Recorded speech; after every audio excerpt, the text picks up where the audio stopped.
Hello, my name's Anne-Marie Culhane and I'm going to introduce you to our project Tidelines today, and I hope you enjoy the presentation. So I work with Joe Salter and we're both residents of the Exe Estuary, and this is a project created by and for inhabitants of the Exe Estuary. So that's all the communities that live up and down the estuary, and also trying to take into account the more than human communities that live and pass through this space, this very dynamic estuarine environment. So our project is all about participation and taking the long view. We're creating a reflective space, a learning space, and a space where we can work out the best. So Tidelines brings together local expertise and local wisdom with knowledge from the academic world in order to act and respond to the challenges we face in our estuary now and in the future. We're living in a time of climate and ecological emergency, and what we wanted to do with Tidelines was create a space where we could become more informed about the estuarine environment that we inhabit.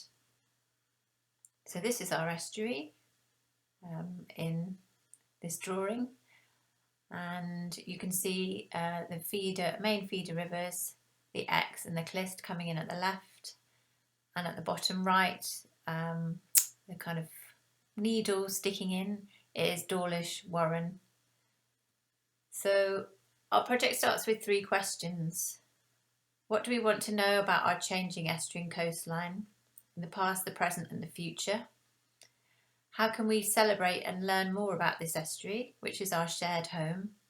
And how can we be active in responding appropriately in our communities as individuals and as communities to the environmental and climate crisis? In the first slide, you saw a quote from Confucius, which is about involving people. And we think that by involving people in research, involving people in active events which take us out of internal spaces and out into the landscape, and also practical work, combining these things will bring greater understanding. So we're a pilot project through the Social Engaged Universities Fund at the University of Exeter. We have a year of funding to get our project started, and we're also working closely with lots of other people and trying to complement the work and draw on the work that other people are doing in and around the region and our locality. So our advisory group includes our local transition group, Wild East Devon, which is East Devon's council. We work with the University of Exeter, mostly with the Global Systems Institute, but also with other departments. And our project manager is a community engagement officer. We're also working with other partners such as the Library Service, the Met Office, the Marine Biological Association, and also on a project with Plymouth Coastal Observatory, which I'll talk about later. We're hoping to work with academics and students from the University of Plymouth going forward, and we're keen to speak to anyone who is interested in working with us. So yeah, just a quick recap. We're a celebratory space. We're looking backwards and forwards in time. And we're really trying to create a place where collective knowledge, sense of wonder, intuition and responsibility can all come together. One of the activities we've been inviting people to do during this first year, which obviously is most taken place during lockdown conditions, so has made our community engagement quite challenging. One of the activities we're doing is a mapping project where we're inviting people to create their own maps of the Exe Estuary. These can draw on any kind of relationship people have to the estuary. It might be from past experience and thinking back in memory. It may be through research. It may be through walks that you do, sounds that you hear, things that you notice. There is lots of different ways that people are mapping. And here's an example map from someone who's overseas and is remembering the Exe Estuary. Here's a map which was created about 20 years ago, which maps all the different names of the buoys up and down the estuary, and is a beautiful depiction which weaves in history to the current day. And this is a map by a student at the Exmouth Community College, depicting her own personal relationship to the Ex in quite a unique way. So the kind of things that we're doing in this first year were to forge those relationships with the community and to give lots of different ways for people to input. So as I've said, we've got a mapping project, and if you go on our website, tidelines.k, you'll see 4 other activities people are doing. We're also creating a toolkit which is going to be sent out to people, which has all these 5 activities in it. We realise that a lot of people don't like engaging online or don't have the capacity to engage online and may not be comfortable with that. So we're sending out to people a toolkit which has a range of activities in it that people can do at home in their own time and send back to us. We're also developing new connections and strengthening existing relationships with our partners, with academics, with different forms of practitioner and groups up and down the estuary. Here's some examples. And we're also working on estuary literacy, what we're calling a communiversity, where the community and the university come together. We've had really good response from the academics that we've approached, and some academics have approached us to work with us. We have a Tidelines blog on our website, which mixes different opinions and perspectives on the estuary. And our 2 events that we have had this year, one of those was just online, which was what we want to know about sea temperature. And that was a creative conversation between the public and academics. It took place in July, and we had researchers from the Met Office and the Marine Biological Association meeting with local community members to discuss the topic of sea temperature change. As part of that particular strand of our project, I'm creating a map which draws from the Dawlish buoy, which is operated through Plymouth Coastal Observatory and the Coastal Regional Monitoring Programme. And I've been taking the monthly averages of sea temperature change and mapping those over the last 10 years in which the buoy has been operating, working with Isabel Kelly to adjust the data. So we were curious about asking people about sea temperature change because it was summer and it felt like a really good time to engage people who were taking dips in the sea, who were spending more time outdoors, and we're more physically aware of the temperature and the temperature of the water if we're swimmers. So that's the kind of thing we're doing in Tidelines. We're trying to really adapt and respond to what's going on around us and having quite a flexible programme. So the second project that we've done this year was a mass reading project of this fantastic book by Rachel Carson, written in the 1960s, The Sea Around Us. Written in the 1950s, The Sea Around Us. So Rachel Carson's book, when it came out, was a national bestseller in America. It won prizes for non-fiction. It was a precursor to her very well-known book, Silent Spring.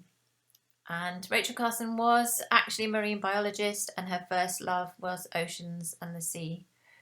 So I worked with the library service in Devon, and this book was offered to readers up and down the estuary through the libraries and on the mobile library and in ebooks and audiobook. And over 100 people read this book. And this was followed by 2 small events after the summer, 2 small live events where people would come back and share their experience of reading the book with academics and with scientists. We also had an online event which had the same format, a general discussion about the different qualities of the book, what people wanted to know, what they were curious about, what they wanted to find out more about. And here are some of the images we used to promote the project. And this is one of our gatherings a couple of weeks ago. Obviously social distancing and limited numbers, and we position this event right on the estuary. We're trying to integrate all our events into the landscape and with the changing tide. So this is as the tide was coming in. We held this event in Limpstone at the Lookout, and we discussed the book with two researchers from the Marine Biological Association. This second event was in the Gut, which is very responsive to the tide, a location very responsive to the tides in Exmouth. And we're discussing the book here with Tom Powell from the Global Systems Institute. Tom's an Earth System scientist. So we felt those events were really successful in giving people a shared understanding of the dynamics of the systems that are operating and impacting on our estuary. And in both of those events, we tried to take this systems perspective, but also to bring that right back to the local, to the changes that we're seeing happening now in our particular estuary. Our next steps. We'd like to do more public events. We'd like to have done more this year, but that's not been possible. So what we're trying to do, if we can, in March next year, is to have a series of events over a week to 10 days where different organisations partner with us, and we discuss some of the issues that are coming up and emerging through our participants, people who've come to us, brought questions to us, and we're sharing those back with the wider public. So if you're interested in that event at all and being part of that, please get in touch with us. We'll be looking at things like potentially changing biodiversity and invasive species. We'll be looking at changing sea levels around the estuary. We may look again at sea temperature change, and we'll be getting people doing practical things outdoors, learning with scientists, but also reflecting on our own relationship to this estuary going forward. So one of the key ideas of Tidelines and why we've been working so closely with the University of Exeter is how can Tidelines help university research get out and be more of hands-on use to people in communities. So what we're trying to lead towards is co-designing of research projects by communities and questions emerging from communities which can form the basis of research by students. So there's different levels at which we can operate with institutions, either shorter term for student projects or perhaps longer term for framing research bids or longer term research questions where potentially community members can be co-researchers or take part in citizen science. Right now we're also developing funding bids so that we can dive deeper into some of the emerging project areas that are coming up now through this first year. And we also very much aware that our estuary needs more creative interpretation.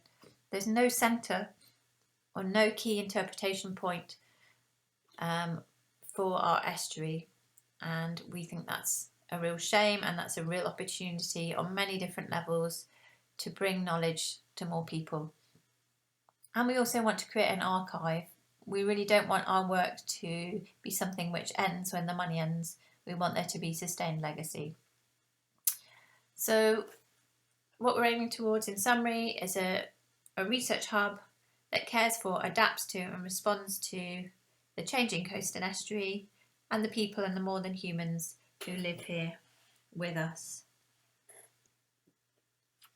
So for now, it's all hands on deck, and we'd love to hear from you if you're interested in our project in any way.